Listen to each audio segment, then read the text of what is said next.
Boa noite, Memorial. Que a graça e a paz do nosso Senhor Jesus seja com a vida de todos vocês, amém? Eu convido você a abrir a palavra do Senhor no Evangelho de Lucas. O texto vai ser projetado, vamos ler apenas 2 versos. Lucas capítulo 5, verso 37 e 38.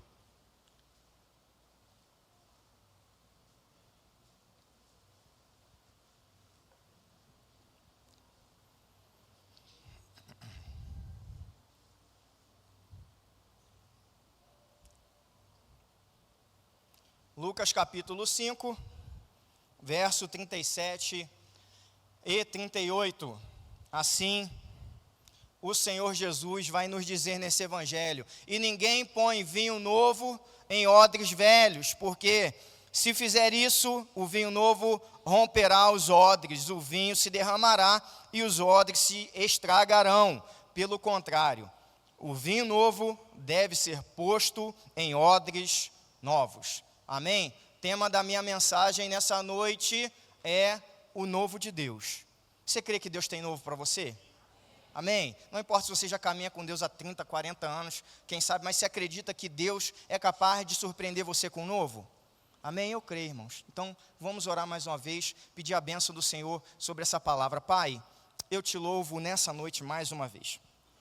Meu coração, Pai, nessa noite está alegre, jubiloso, Pai, porque a gente tem a oportunidade de louvar o Senhor nessa noite, nesse lugar que a gente chama de Brasil, nesse país. Pai, obrigado, ó Pai amado, pela vida dos meus irmãos, obrigado por essa igreja, obrigado por tudo, Pai, tudo que nós já fizemos aqui nesse lugar, nessa noite, e agora é o momento de ouvirmos a Tua palavra, Pai. Eu tenho certeza que ninguém saiu de sua casa para chegar aqui e ouvir palavra humana. Então, eu peço misericórdia, Senhor. Tenha misericórdia, Pai, da minha vida. Eu não tenho vergonha ou constrangimento de dizer que eu não sou merecedor de portar essa boa notícia, o Evangelho. Mas esse Evangelho é a palavra do Senhor. Que ele seja semente no nosso coração, que gere mudança, que gere transformação de caráter, e que acima de tudo, Pai, gere glória para o Teu nome, porque o Senhor é o único de receber honra, louvor e glória, e é no nome de Jesus, Pai, nome que é sobre todo nome, que nós oramos e agradecemos, e você diz amém e amém. Irmãos, quando Deus nos criou, Ele nos criou com a capacidade de desejar. Tá? E não há mal nenhum nisso, nós desejarmos as coisas. Então, quando a gente olha para a nossa vida, geralmente nós trabalhamos e nos movimentamos na direção das coisas que nos faltam, das coisas que nós desejamos, seja por uma necessidade real, a sobrevivência, né? A roupa, o alimento, ou seja, pela necessidade criada pelo mundo e que a gente aceita, que a gente de fato acha que é necessário para a gente, mas na realidade não é. Enfim, a gente se movimenta, posso dizer que na maior tempo da nossa vida para suprir esse desejo, tá?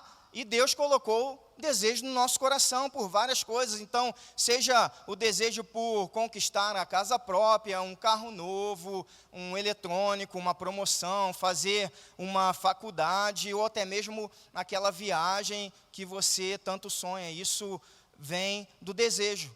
O desejo é algo intrínseco, inerente a nós, e isso é dado por Deus. E quando a gente olha para a história, isso a gente já consegue enxergar lá no Éden. Lá no Éden, a dona Eva, ela já bateu o olhar, né? E é engraçado, né, irmão? Abre um parênteses aqui rapidinho, a gente costuma desejar aquilo que não pode, né? Aí isso a palavra de Deus diz que é pecado, e é o pecado da cobiça, né? Mas a dona Eva, ela já, logo lá no início, ela já olhou para o fruto lá, não é verdade? Aquele fruto que é a maçã, não é mesmo, irmãos? Sim? Não, a gente não sabe, né? Eu arrisco, sabe? Eu tenho minhas crenças assim, mas vamos ver, deixa quieto. Então a Eva olhou para ali e ela já desejou aquilo ali. Ela viu que aquilo atraía os olhos, parecia ser palatável, parecia ser legal, e você sabe o que deu, né? Não é verdade? Então a gente, quando chegar lá, né, eu sei que muitos vão querer né, ter uma DR, discutir uma relação lá com Adão, né, e com Eva, por conta disso aí. Isso é o quê? Fruto do desejo. Não é verdade? Agora, seja o desejo de coisas materiais ou o desejo de coisas espirituais, Deus quer nos dar algo novo, principalmente aquilo que é espiritual. Então não há problema nenhum você querer um melhor salário, estudar para ter uma promoção, fazer uma faculdade, isso não há problema nenhum, mas Deus deseja que você anseie por aquilo que é do alto. Amém? Para o novo dele, para uma vida espiritual mais próspera, uma vida espiritual mais frutífera. É esse novo que o Senhor quer entregar na vida de cada um de nós, na minha vida e na sua vida. E quando a gente pensa sobre isso, eu já entro no meu primeiro ponto da mensagem, eu digo que nesse primeiro ponto que o novo, ele só chega quando o velho vai embora. É isso que Jesus está falando. Jesus está dizendo assim, olha, ninguém põe vinho novo em odre velho, não é verdade? Ou seja, para o novo de Deus chegar na nossa vida, tem uma zinhaca, umas tranqueiras, eu com meu linguajar, gente, que precisa sair, que não dá para ficar, sabe? Eu sei que eu estou falando de coisas espirituais, mas é mais ou menos fazendo um paralelo com coisas físicas, sabe? Tem a lei que diz que 2 corpos não ocupam o mesmo lugar no espaço. Eu sei que a gente está falando de coisas espirituais, mas tem coisa que a gente tem que deixar de lado. É isso que Jesus está falando. Para que o novo venha. Deve haver da nossa parte um esvaziamento. E por que Jesus falou isso? Jesus falou isso, dando um breve contexto do que aconteceu aqui para você. Ele falou isso porque os fariseus, né, essa turma aí bem bacana, eles estavam reclamando que os discípulos de João Batista jejuavam, né? Os discípulos de Jesus, os discípulos de João Batista jejuavam, os próprios discípulos da liderança judaica jejuavam, mas os discípulos de Jesus não jejuavam. E aí, Jesus, através dessa comparação, dessa metáfora, Jesus vai dizer o seguinte, olha, vocês estão usando o jejum como uma moeda de troca. Na mentalidade, na ideia de vocês, o jejum, o entendimento que vocês estão tendo é que o jejum é algo que você faz para poder ter um benefício de Deus. E essa visão de vocês, ela é equivocada. Ela está errada, isso é religiosidade. Então, o que Jesus está falando para essa turma aqui é mais ou menos assim, olha, enquanto vocês não abrirem mão dessa visão velha, do que é velho, em relação às coisas do reino, aquilo que é novo da parte de Deus não virá na vida de vocês. Por quê? Porque os fariseus, vocês sabem bem que eles inventaram, eles criaram uma nova forma de agradar a Deus, né? Eles achavam que faziam isso, que agradavam a Deus, de cultuar a Deus, de servir a Deus e de adorar. Ou seja, eles criaram uma religião. E o jejum fazia parte desse rito. Então, se eu jejuo 2 vezes por semana, Deus, Ele me abençoa, eu tenho um relacionamento com Ele. Se eu dou o dízimo de tudo que chega nas minhas mãos, Deus me abençoa. Se eu cumpro o meu quadrinho lá, dou um cheque lá, no culto de domingo, na memorial, Deus me abençoa. E o que Jesus está falando é o seguinte, olha, isso é religiosidade. Jesus não está menosprezando ou tirando a importância do jejum, mas Jesus está falando o seguinte, olha, quando o noivo, né, ele faz essa comparação, como pode os amigos do noivo jejuar enquanto o noivo está presente? Mas chegará o momento em que o noivo será tirado e então jejuarão. Ou seja, Jesus está querendo dizer o seguinte, acima de um rito, seja o jejum ou qualquer outro rito, o mais importante é ter um relacionamento com o noivo. Jesus está falando, o mais importante é ter relacionamento comigo. E queridos, isso é evangelho. É relacionamento com Jesus. Evangelho é uma vida conectada a Jesus. Evangelho é uma vida que obedece a Jesus. O Evangelho é uma vida que é direcionada pelo Senhor. Ou seja, tudo que não cabe nesse relacionamento com Jesus é velho, precisa ser tirado, precisa ser trocado. Por isso que o autor da carta aos Hebreus, ele vai dizer que Jesus, ele é o novo e vivo caminho. Posso ouvir um amém? Jesus é o novo e vivo caminho. Ou seja, irmãos, o novo de Deus é Jesus. É Jesus. Então, o que Jesus está dizendo para essa turma é, gente, para com esse monte de ritual, para com esse monte de tradição, e algumas vezes Jesus apontava, essa tradição de vocês é a tradição humana, e ainda anula a palavra de Deus. Então, larga a mão disso e venha se relacionar comigo, porque eles não estão jejuando agora, porque eu estou presente. E quando eu estou presente, eu quero relacionamento comigo. Eu quero que vocês se alegrem comigo. Eu quero que vocês estejam na minha presença. Vai chegar um momento que eu vou voltar aos céus, e aí a minha turma, e aí a igreja, os discípulos, eles vão jejuar. Larga a religiosidade. E a gente precisa, irmãos, identificar qual é o nível de religiosidade que a gente traz na nossa vida. Porque Jesus é o novo caminho. Nessa mesma esteira, Paulo vai dizer lá em Romanos 12:2, é o texto que a gente conhece, olha, transformai-vos pela renovação da vossa mente, para que vocês possam o quê? Experimentar a boa, perfeita e agradável vontade de Deus. Paulo está falando assim, gente, olha, tira esse monte de entulho que vocês foram acumulando com o tempo na caminhada. Tira esse monte de coisa que vocês acham que está apontando para Jesus e não está. Renova a mente para que o novo de Deus possa entrar. Tira da sua vida aquilo que te aprisiona. Tira o medo da sua vida. Tira da sua vida a falta de confiança. Rompe com aquilo que é velho. É isso que Paulo está falando. Abre mão do comportamento que prejudica as pessoas que vivem com você. Deixa isso para trás. É mais ou menos como se Jesus falasse pessoalmente para mim, Fábio, larga de ser chato. Agora eu não ouço um amém, né? Fábio, larga de ser teimoso. Fábio, larga de ser duro com a sua esposa. Isso é velho. Fábio, larga de ser impaciente com seus filhos. Fábio, larga de entrar no templo de domingo após domingo, mas de segunda a sexta você não coloca os joelhos na minha presença, não se quebranta, não pede perdão, não se arrepende de nada que você faz.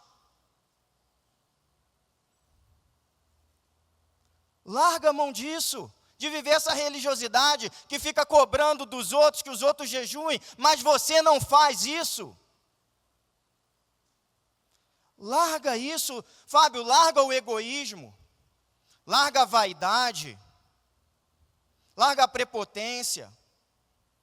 Fábio e homens presentes, abandona o pensamento impuro, cuida dos seus pensamentos, cuida daquilo que você vê em rede social, cuida de onde você está colocando os olhos.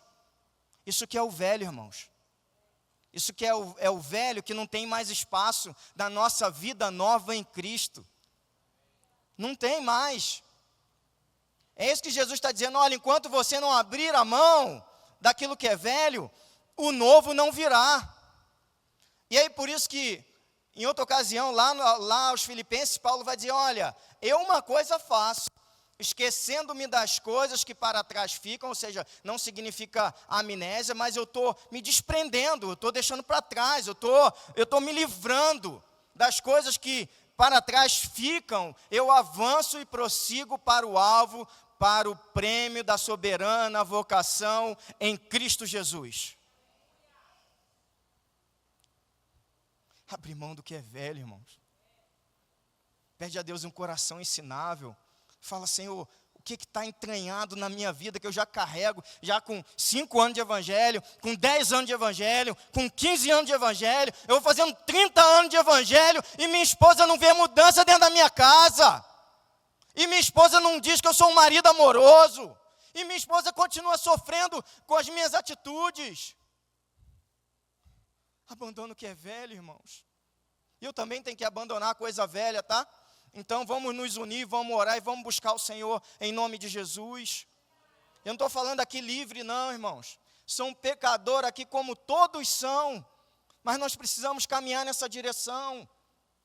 Parece que a gente sobe num pedestal e o tempo de caminhada no Evangelho vai fazendo a gente andar assim. E a gente anda, está tudo tranquilo. Não, pastor, está tudo de boa, não. Não está, irmão, não está. Sabe por quê? Porque se vasculhar a vida, se jogar a luz ao fundo, tem um monte de sujeira que precisa ser limpa. Tem um monte de coisa velha, de tranqueira que precisa ser jogada fora. Sabe aquele propaganda dos acumuladores? Tem um monte de coisa que está acumulado na alma e que precisa ir para o lixo. E a gente não tem coragem de mexer nisso. A gente não tem coragem de, pastor Caetano, seguinte, olha, eu estou com sujeira na minha alma, me ajuda. Ora comigo, estou 20 anos no Evangelho, pastor, e não consigo vencer isso. Mas a gente não tem essa coragem, irmãos. E a gente fica patinando com vida superficial com o Senhor. E Jesus está falando, lança fora o velho.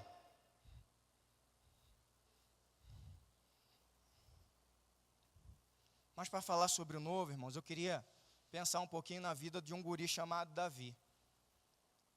Vai ser projetado o texto de Atos dos Apóstolos, ele vai dizer o seguinte: tendo, pois, Davi servido ao propósito de Deus na sua geração. Ou seja, apenas nesse versículo aí, neotestamentário, eu percebo que Davi cumpriu o propósito que Deus tinha para ele.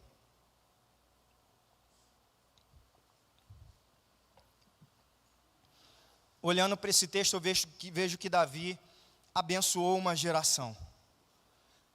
Só que isso teve um início, teve um momento que isso começou. Teve um momento em que o novo de Deus nasceu na vida de Davi. E como isso aconteceu? Próximo ponto, começa com um chamado. Deus chama Davi a viver algo novo. Deus fez algo muito especial com Davi. Ele foi escolhido e ungido rei enquanto outro rei ainda estava no trono. Você conhece a história. Davi era o caçula de uma família de 8 irmãos. E o profeta Samuel, a história de Davi está no primeiro livro de Samuel. O profeta Samuel vai até a casa de Jessé, pai de Davi. Chega lá, ele inicia o processo seletivo, não é verdade? Ele chega, primeiro ele vai em Eliabe, né? Eliabe bonitão assim, né? Grandão, fortão assim, tipo o Alessandro, né? Assim, sabe? Maçaroca assim, 45 centímetros de bíceps, né?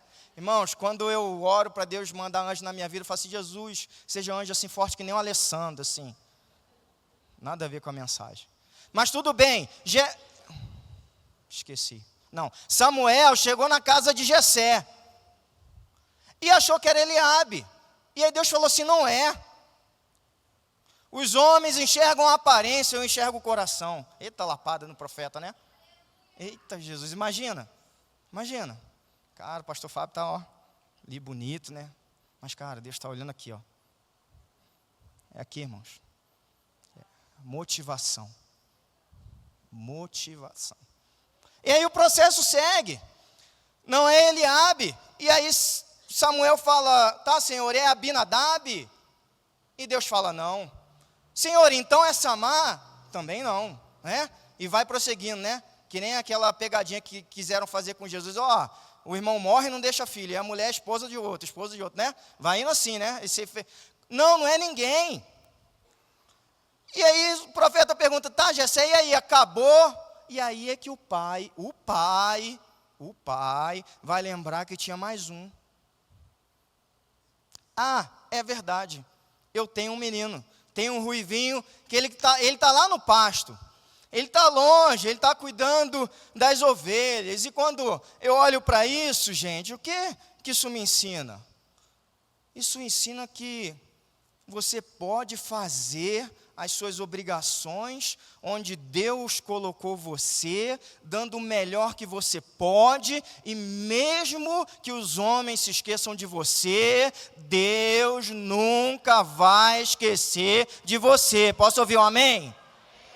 Vou repetir para você. Isso me ensina que você e eu, nós podemos continuar fazendo aquilo que Deus nos deu para fazer, com excelência, com fidelidade, e mesmo que os homens se esqueçam de nós, Deus não vai se esquecer da gente. Amém? É isso. Ou seja, você quer receber o novo de Deus? Administra o que está na sua mão. A gente pensa no novo e desvaloriza o atual. A gente quer o novo e o que está nas nossas mãos nos abençoando não serve mais. Essa história está me ensinando que eu preciso ter responsabilidade com o que eu tenho nas mãos, para que um dia Deus me entregue algo novo e maior, amém? É isso. Talvez você esteja pensando, mas pastor, eu estou no emprego, que lugar miserável, que ninguém me valoriza, que o chefe só é aquela nhaca. Quando Deus vai me tirar daqui? Fica calmo, permanece fiel, dá o seu melhor, que o novo de Deus vem sobre a sua vida. Para de reclamar de chefe, para de fazer fofoca, mas o chefe... Para com isso, cumpre os seus horários, faz o melhor. Como o pessoal costuma fazer, veste a camisa, dá o sangue, que no momento certo, Deus vai mudar a sua sorte. Ou seja, irmãos, quando Deus tem algo para mim, eu não preciso me autopromover. Está entendendo? Eu não preciso buscar holofote. Quando Deus tem algo para mim, eu não preciso ficar atrás disso aqui, ó. Hoje estava conversando no final do culto com o Tiago, exatamente, a gente falava sobre isso, né? Púlpito, né? Está ministrando, não entenda errado a palavra, é como se fosse, é um bônus, é um presente de Deus, é o privilégio da gente estar aqui ministrando a igreja, mas a nossa vida não é isso aqui, irmãos. O meu evangelho não está aqui. Se você quiser conhecer o meu evangelho, você viva comigo. Então assim, eu não preciso... Nem eu, nem você, a gente não precisa se promover. A gente não precisa de marketing. A gente, né, na linguagem digital, aí, a gente não precisa do patrocinado para alavancar, para ter um monte de seguidor. Não precisa. Sabe por quê? Porque quando Deus tem algo a nos entregar, Ele vai entregar para a gente mesmo que seja lá nos confins do pasto, com meia dúzia de ovelhas só. Sem ninguém nos enxergando, sem o patrão ver, sem o líder ver, sem o pastor ver, sem até mesmo a família enxergar. Mas Deus está vendo.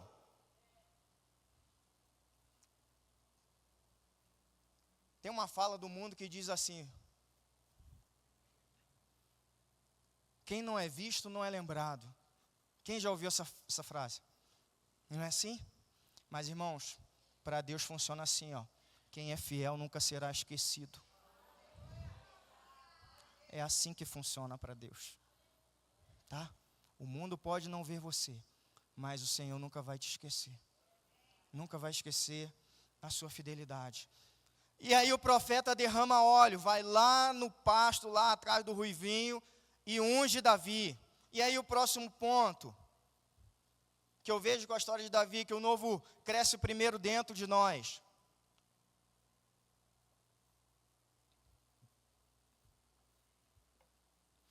Daquele dia em diante, 1 Samuel 16:13, diz que o Espírito do Senhor se apoderou de Davi.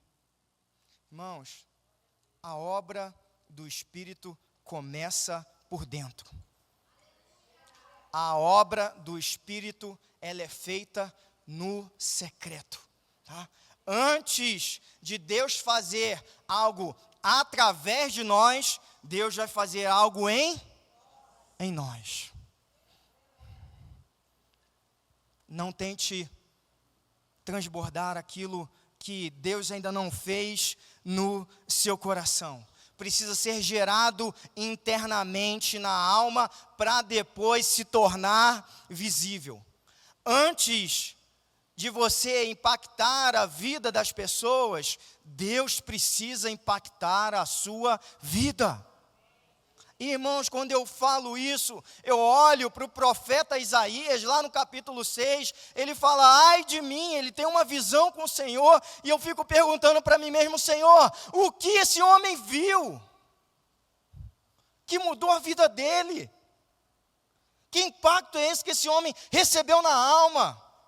Quando eu olho para Paulo a caminho de Damasco, ele fica cego, e ele fica em jejum durante 3 dias, ele fica cego. Eu pergunto, Senhor, o que Paulo ouviu? Como foi a doçura da tua voz? Como foi a autoridade da sua voz no coração de Paulo, que fez com que ele mudasse, deixasse de ser um perseguidor, para ser um grande pilar da igreja?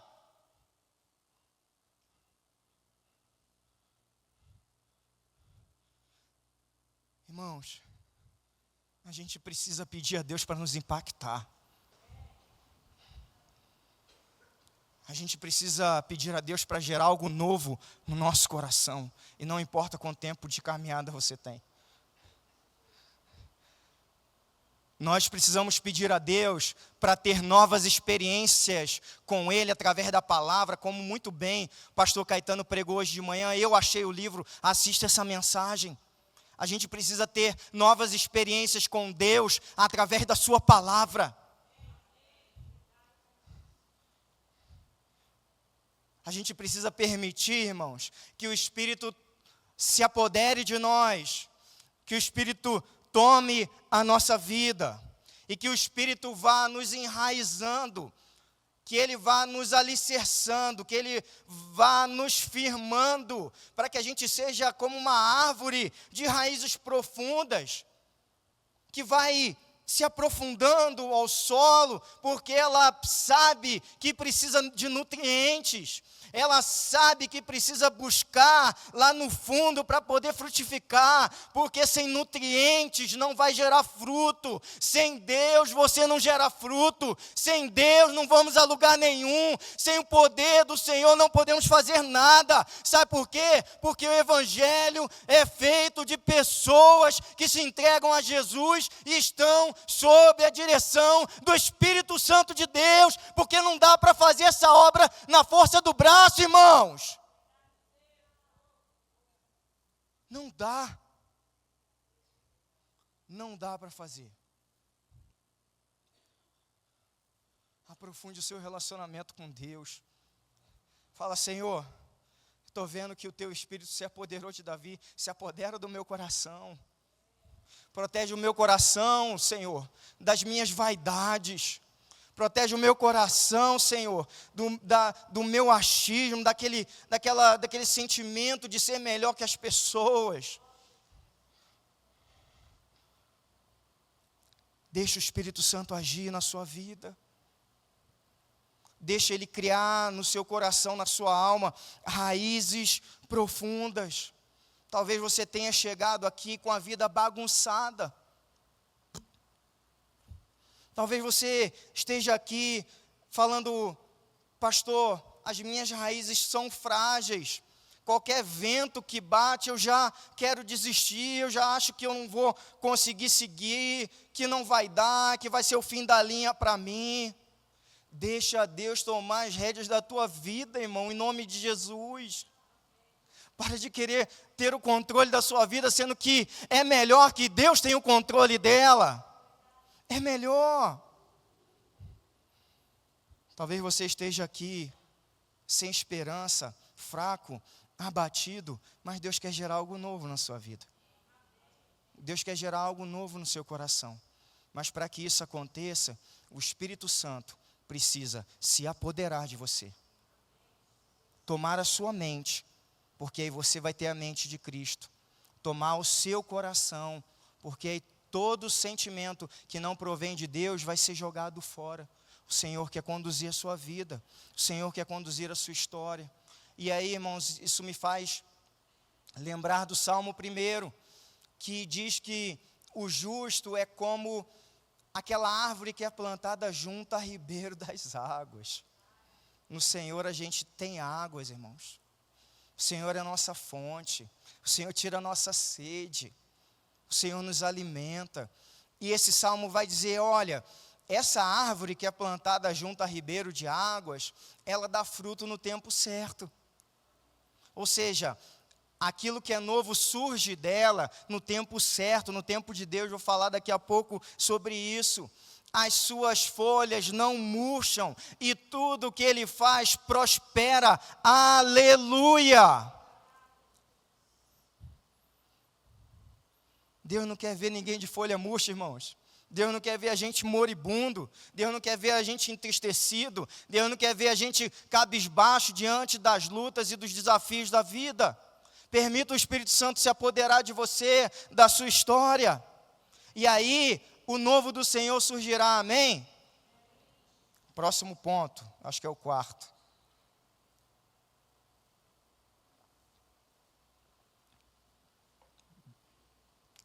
Quando o novo surgir, muitos não entenderão.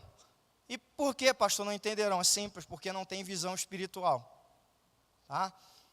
Paulo falando à igreja de Corinto, esse texto vai ser projetado, Paulo vai dizer assim, ora, o homem natural não compreende as coisas do Espírito de Deus, porque lhe parecem loucura, e não pode entendê-las, porque elas se discernem espiritualmente. Irmãos, às vezes a gente olha para a vida assim, de alguns irmãos, e assim, a gente percebe que é discernimento zero, sabe? O cara, ele manja de tudo. Tudo que é do mundo, tudo que é terreno, ele sabe. Se você conversar com ele sobre economia, ele dá aula. Sobre política, ele sabe de tudo. Sobre o futebol, ele diz todos os títulos do time dele. Escalação oficial, reserva, ele sabe de tudo. Mas ele não consegue discernir aquilo que Deus tem para a vida dele, para a sua história. É isso que Paulo está falando aqui, olha. As coisas do Espírito se discernem espiritualmente. Muitos não entendem o que Deus está querendo fazer com a própria vida, você sabia disso?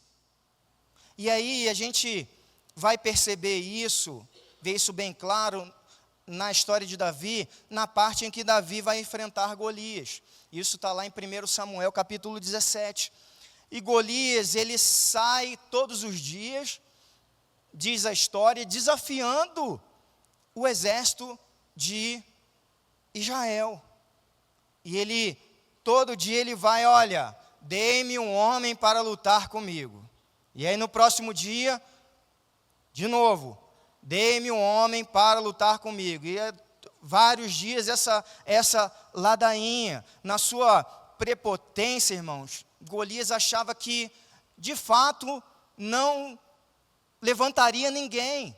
Ninguém aceitaria esse desafio. Golias vai dizer o texto que era um homem experimentado na guerra, ou seja, provavelmente pelo seu tamanho, pelo seu porte físico, pela sua experiência e habilidade em guerra, ele fazia isso provavelmente muitas vezes, só que ele não conseguia ainda discernir, ou seja, ele não tinha discernimento espiritual, entendimento de que Deus estava movendo algo novo para acabar com ele. Que Deus já estava fazendo algo diferente. E aí a gente vê Jessé, mesmo sem saber, contribuindo já para esse plano, para que ele acontecesse. Jessé fala a Davi, meu filho, olha, vai lá, leva mantimento para o exército, para o nosso exército, para os seus irmãos na guerra. Ou seja, Golias não queria um homem? Deus deu um homem, irmãos. Deus entregou a ele. Deus entregou Davi.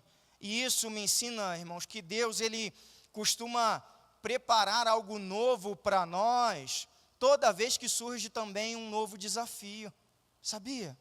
Às vezes você está com medo. Assim, cara, como é que eu vou enfrentar isso? Como é que eu vou sair disso? Qual é a solução? Talvez bem antes de você enfrentar esse desafio, Deus já preparou a saída. Deus já trouxe já para o teu convívio aquela pessoa já que vai te ajudar. Deus, antes mesmo do desafio começar, Deus já te deu a provisão que você precisa. Já te deu a sabedoria necessária. Já te deu a estratégia. Já te deu a direção que você precisa seguir para poder lutar. E é isso que a gente vê, irmãos, Deus fazendo. E aí a gente olha para Eliabe, também é outro cego espiritualmente falando.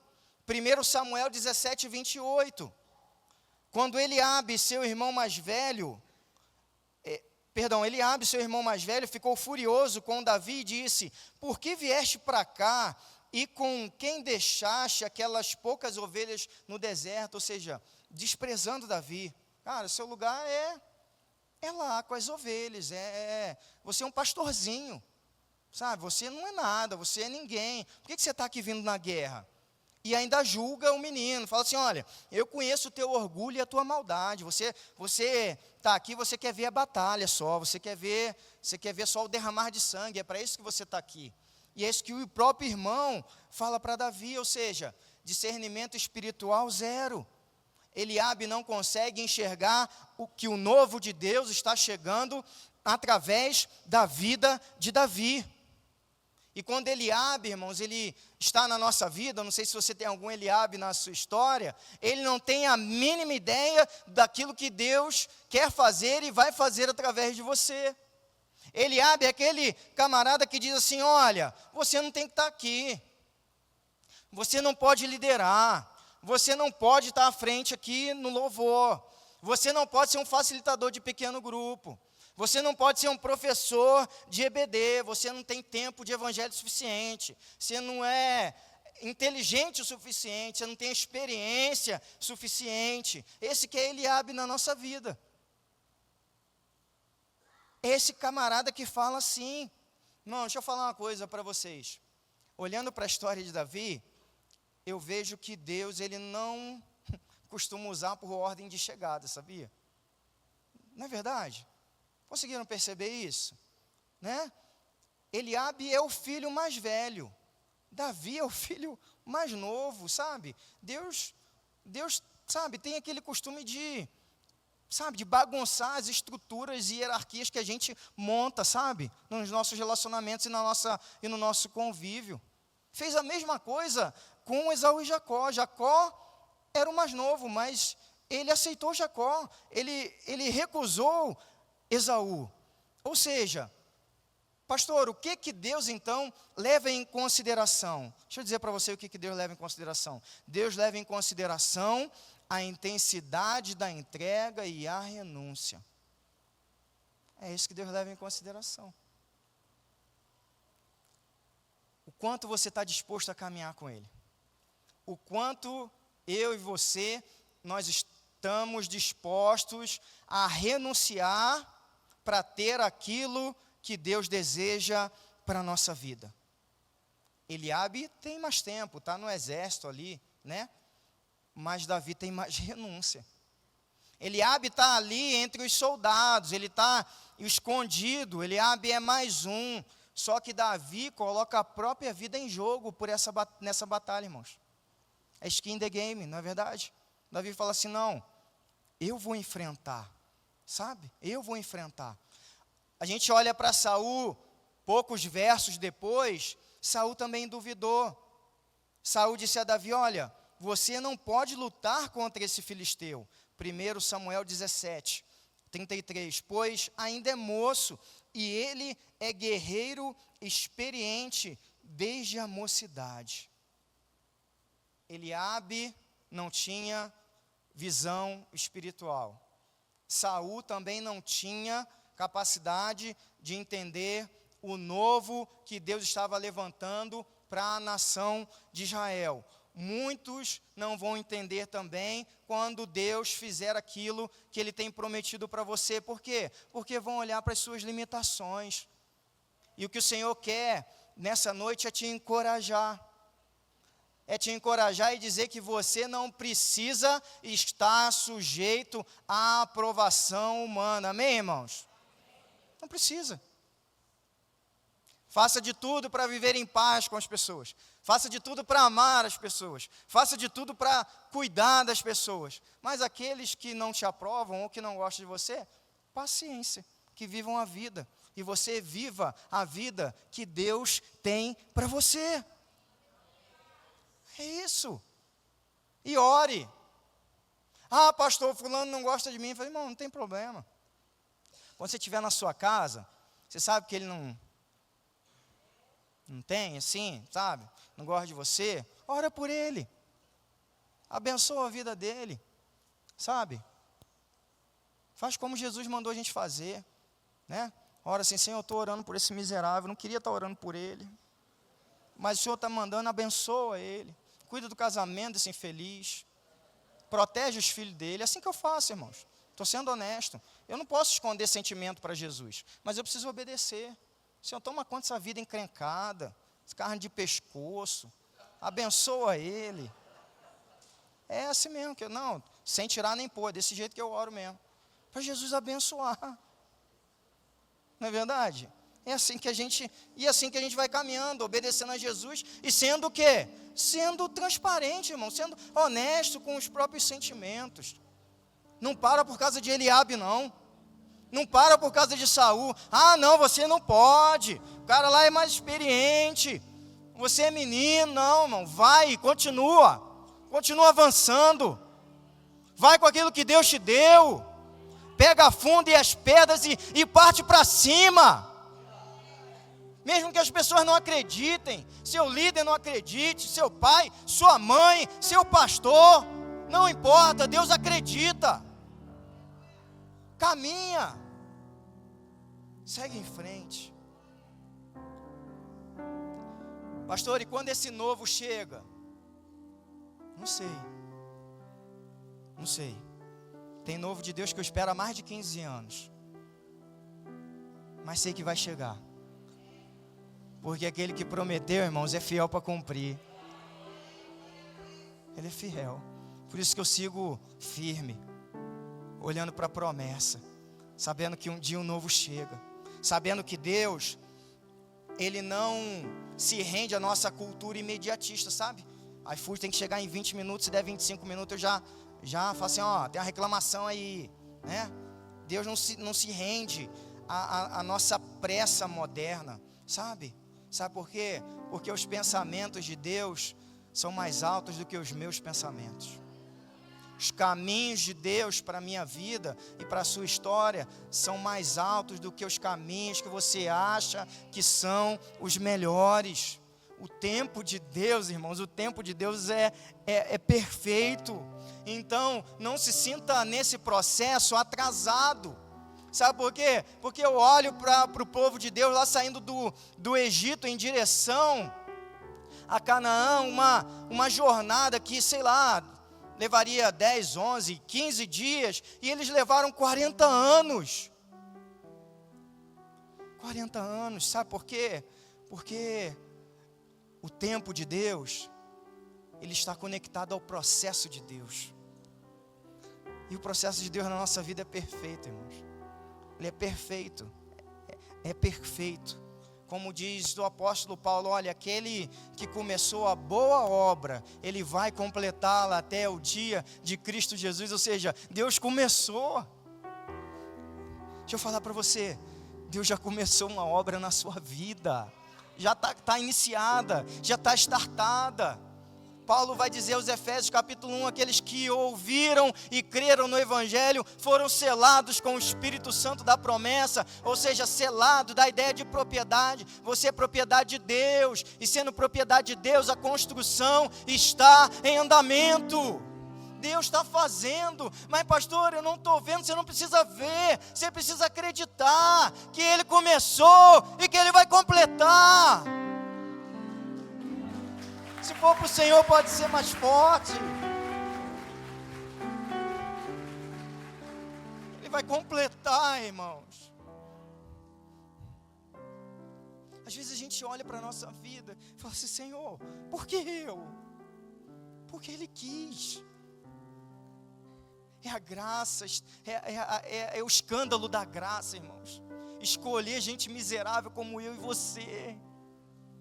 Fala assim: olha, eu quero você porque eu te amo. Eu quero você porque você não é bom, não, mas eu quero fazer uma obra através de você. Eu poderia fazer num piscar de olhos, mas eu escolho usar você. Eu já comecei a obra em você. Eu vou terminar no tempo que é melhor para você. É o tempo de Deus, irmãos. Enquanto esse novo não chega, caminhe com o Senhor. Caminhe com o Senhor e não se importe com o zigue-zague que talvez você tenha que fazer no deserto. Desde que você não murmure, desde que você não desobedeça para não ficar lá morto. Mas se Deus está fazendo você andar, fala: Senhor, eu não estou entendendo, anda. Mas Senhor, parece que eu estou andando em círculos, não tem problema, se é o Senhor que está te conduzindo. Você não está atrasado. Você não está. Se sua vida está nas mãos de Deus, você não está atrasado. E tem uma frase, irmãos, que às vezes a gente pensa assim, a gente acha que Deus nos colocou em um trilho, e nesse trilho a gente não acredita ser possível Ele nos levar até o destino final, mas é. E aí nesse caminho, Deus vai nos dar tarefas que a gente não gosta de fazer. Nesse percurso, Deus vai colocar pessoas difíceis ao nosso lado, para que a gente possa caminhar, e está tudo bem. Deus muitas vezes vai nos deixar em lugares que não tem nenhuma conexão com aquilo que Ele prometeu para nós. Davi continuou no pasto. Após a unção do profeta, não foi feita uma caravana em direção a Jerusalém, para que ele pudesse bater na porta de Saul e falar: Saul, a partir de agora, me dá essa coroa, que o trono é meu, o Senhor já me ungiu. Não! Ele permaneceu vivendo e caminhando em lugares que não tinha nenhuma conexão. Mas Deus sabe o que faz, irmãos. Deus, Ele sabe o tempo ideal e o modo mais adequado para levar você até o destino final. Amém? Coloque-se em pé nesse momento em nome de Jesus.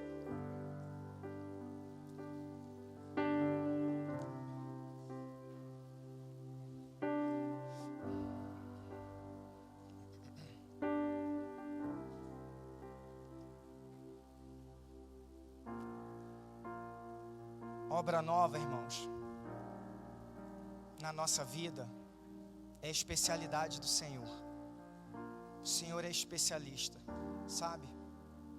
Eu sei que você que está aqui domingo após domingo, eu sei que você quer crescer em santidade. Eu sei que você quer se tornar mais semelhante a Jesus, eu sei disso. Então saiba que o Senhor é aquele que é especialista em fazer algo novo na nossa vida. Isaías 43, o profeta vai dizer: eis que faço uma coisa nova, agora mesmo ela está saindo à luz. Será que vocês não percebem? Eis que porei um caminho no deserto e rios nos lugares áridos. Irmãos, é o Senhor, só Ele é capaz de fazer o que o homem não pode fazer. Abrir caminhos no deserto, só o Senhor pode fazer. Fazer brotar rios em lugares áridos, só o Senhor pode fazer. E você precisa acreditar nisso. Você precisa se render a Ele e viver nessa expectativa de que o novo a qualquer momento vai surgir na sua vida, na sua casa, no seu casamento, porque Deus pode fazer, como vai dizer o apóstolo Paulo, infinitamente mais do que aquilo que nós somos capazes de pedir, de pensar ou de imaginar. É o Senhor, em nome de Jesus.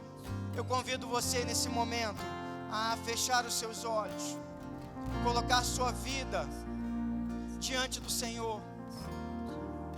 Você agora, nesse momento, você coloque as suas lutas diante de Deus. Que você coloque agora aquilo que você tanto espera. Você espera tanto algo de Deus e parece que nunca vai chegar. Coloca isso diante do Senhor. Mas fala: Senhor, eu creio no que o Senhor pode fazer. Eu creio que o Senhor pode me abençoar.